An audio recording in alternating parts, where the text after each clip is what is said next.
मान लेता हूं। तो मैंने जिज्ञासा से पूछ लिया, भाई बात क्या थी? तो उसने कहा कुछ नहीं। मैंने कहा बता दो भाई। उसने कहा मेरे घर की बात है, आपको क्या बताऊं। तो फिर भी मैंने कहा बता दो। तो उसने कहा बात इतनी सी थी कि मेरी पत्नी कुछ कह रही थी, मैं मान नहीं रहा था। फिर मैंने कहा क्या हुआ? उसने कहा अब मैंने मान लिया। मैंने कहा क्यों मान लिया? अब देखो उसने जो आगे बोला तो मैं तो दंग रह गया। मुझे लगा कि मैं इसके पांव छू लूं, ये इतना महान आदमी है, कुली है। वो कहता है जी स्त्री जो होती है ना, स्त्री वो खूंटा होती है। खूंटा, खूंटा समझते हैं? हिंदी का शब्द है खूंटा। खूंटा जिससे हम गाय बांधते हैं, बैल बांधते हैं। वो कहते हैं स्त्री जो होती है खूंटा होती है, और इस खूंटे से पूरा घर बंधा रहता है। ये खूंटा उखड़ गया तो घर उखड़ जाता है।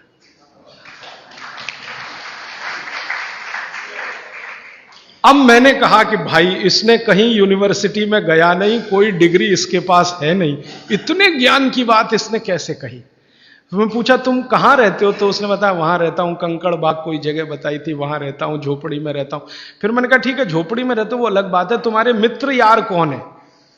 तो उसने कहा मेरे ही जैसे हैं, कोई कुली है, कोई पत्थर तोड़ता है, कोई कुछ करता है, हम सब रात को बैठते हैं और यही चर्चाएं करते हैं।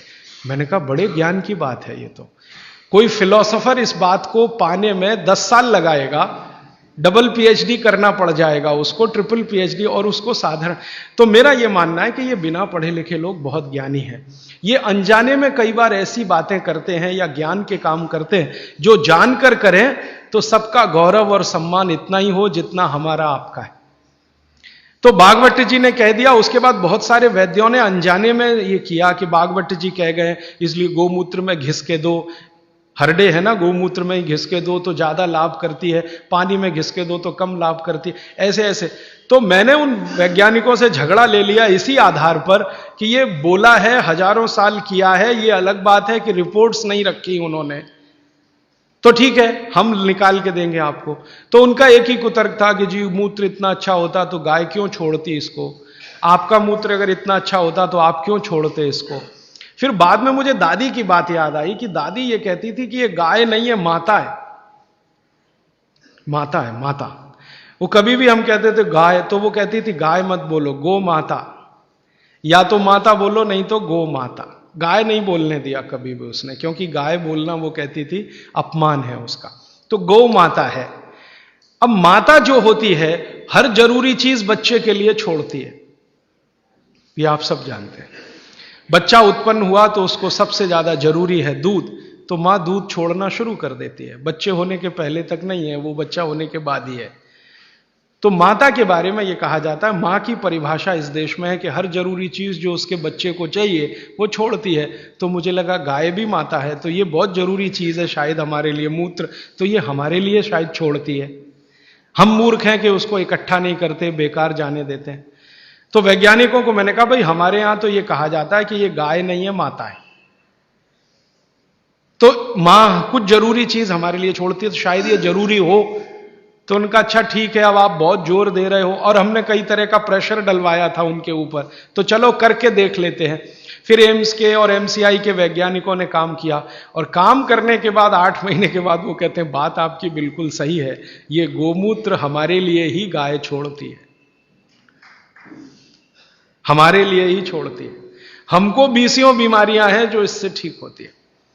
तो आप अपने जीवन में गाय के प्रति देखने का थोड़ा नजरिया बदल दो। अब तक आप गाय को दूध के लिए देखते थे, अब मैं आपको दिखाना चाहता हूं मूत्र के लिए देखो। दूध तो बोनस है, मूत्र उसकी जिंदगी के आखिरी दिन तक मिलने वाली औषधि है। दूध तो थोड़े ही दिन मिलेगा, आप जानती हैं गाय थोड़े दिन दूध देती है। जैसे मां थोड़े दिन दूध दे सकती है, वैसे गाय भी थोड़े ही दिन दे सकती है, हमेशा नहीं दे सकती। थोड़े दिन के बाद दूध बंद हो जाता है, लेकिन मूत्र जीवन के आखिरी दिन तक देती है। और उस मूत्र से हमने करके देख लिया, वैज्ञानिकों ने मान लिया कि 48 बीमारियां तो जड़ से ठीक हो जाती हैं। ये बीमारियां क्या क्या हैं फिर से सुना देता हूं। जोड़ों के दर्द सब तरह के, किसी भी स्तर के जोड़ों के दर्द, पित्त की बीमारियां किसी भी तरह की, कफ की बीमारियां किसी भी तरह की, गोमूत्र से ठीक होती है। आप बोलेंगे इसको लेना कैसे चाहिए? बागवट जी ने इसका तरीका यह बताया है कि गोमूत्र लेना हो तो उसका सबसे अच्छा समय है सवेरे का। सवेरे का समय बताया है, अच्छा है। सवेरे गोमूत्र लेना चाहिए। कितना लेना चाहिए? तो ये मात्रा भागवत जी बोल कर गए कि जो बहुत ज्यादा बीमार हैं, बहुत बीमार हैं, उनको एक दिन में 100 ग्राम, 100 ग्राम नहीं कहा है, लेकिन जो मात्रा दी है वो ग्राम के बराबर है। और 100 ग्राम बोल रहा हूं ताकि समझ में आए, नहीं तो उनकी मात्रा बोल दी तो समझ में नहीं आएगी, लेकिन वो लगभग 100 ग्राम। तो जो बहुत बीमार हैं उनको 100 ग्राम, 100 मिलीलीटर, 100 मिलीलीटर माने एक कप जो चाय का है ना, उसमें 150 ml चाय आती है, 150 मिलीलीटर, तो उसका पाव कप मान लो। ये बीमार, बहुत बीमार लोगों के लिए। और वो कहते हैं कि इसको आधा आधा करके लो तो और अच्छा है। तो आधा एक बार ले लिया, आधा दूसरी बार ले लिया। और जिस समय लें पेट खाली रहे, तो नाश्ते के पहले।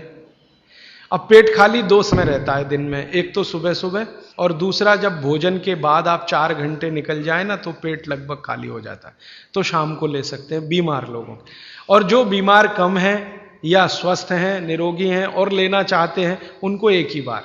तो 50 मिलीलीटर की मात्रा उन्होंने बताई उसके लिए। स्वस्थ, कम बीमार 50 मिलीलीटर। 50 मिलीलीटर माने एक कप का तिहाई हिस्सा, 1/3। तो ये आप ले सकते हैं। अब जिस गाय का मूत्र आप ले रहे हैं उसके बारे में एक छोटी जानकारी उन्होंने जोड़ी उसमें। वो ये कहते हैं सूत्र में कि गाय जो मूत्र पीने लायक माने औषधि के रूप में देती है, वो गाय को पैदल चलना बहुत आवश्यक है। माने वो चले, दिन में घूमे, टहले। बांधी हुई गाय जिसको आप चलने ही मत दो, घर में ही बंधी रहे, उसके मूत्र के बारे में भागवत जी कहते हैं कि वो उपयोगी नहीं है, उपयोगी नहीं। अब हमने क्या देखा कि ये जो जर्सी गाय है ना, जर्सी, होलिस्टियन, फ्रीजियन, ये बंधी हुई गाय है। आप इसको छोड़ भी दो तो जाती नहीं है, बद्ध से बैठ जाती है। खड़ा करो फिर बैठ जाएगी, फिर खड़ा करो फिर, खड़ी भी नहीं होती, ज्यादा देर बैठी रहेगी। चलना तो उसके लिए इतना भारी है कि जब वो चलेगी तो ऐसी कराह निकलती है उसके मुंह से। तो ये बंधी हुई गाय है। भागवत जी कहते हैं बंधी हुई गाय का मूत्र अच्छा नहीं है। तो हमने जर्सी का निकाल के देखा, वो सच में अच्छा नहीं। जर्सी गाय के मूत्र में 3 ही घटक हैं और देशी गाय के मूत्र में 18 घटक हैं। जो कुछ मिट्टी में है वो गाय के मूत्र में है। अच्छा, फिर मुझे बचपन की एक बात याद आई। मेरी दादी माँ ने कहा कि गाय के शरीर में 33 करोड़ देवता हैं। अब बात सुन ली, बैठ गई मन में। एक्सप्लेनेशन में पूछता था अपने आप से कि ये कैसे हो सकता, 33 करोड़ देवता, 33 करोड़ देवता। तो हमारे यहां एक शब्द है कोटि, कोटि, कोटि है ना, कोटि। कोटि का एक अर्थ होता है करोड़ और कोटि का एक अर्थ होता है प्रकार। संस्कृत शब्द है कोटि। कोटि का एक अर्थ है करोड़, 10 करोड़, 20 करोड़, 50 करोड़, जो गिनती में आप गिन। कोटि का दूसरा अर्थ है प्रकार। तो शायद यहां पर जो अर्थ है वो प्रकार वाला है। 33 प्रकार के देवता, 33 करोड़ नहीं, क्योंकि जिस समय भागवत जी ने लिखा था उस समय हिंदुस्तान की आबादी 20 करोड़ से कम रही होगी। तो 33 करोड़ देवता कैसे हो सकते हैं जब कुल मनुष्यों की संख्या इतनी कम है? तो शायद वो प्रकार वाला है। और आजकल बहुत लोग खिल्ली उड़ाते हैं ना हिंदू धर्म की, ये ईसाई लोग और मुसलमान लोग जो खिल्ली उड़ाते हैं ना, वो इसी पे आ जाते हैं। क्या बात करते हो, 33 करोड़ देवता हैं तुम्हारे यहां? हमारे यहां तो एक ही देवता है और देवता तो एक ही होता है। तो वो शायद 33 प्रकार के देवता हैं, ऐसा है। अब मैंने एक बार पुराने शास्त्रों से गाय का एक चित्र निकला हुआ देखा, तो देवताओं का बना हुआ था कि गाय के शरीर में कौन कहां है। जैसे गाय के मूत्र में धन्वंतरी देवता है, गाय के गोबर में लक्ष्मी जी का निवास है।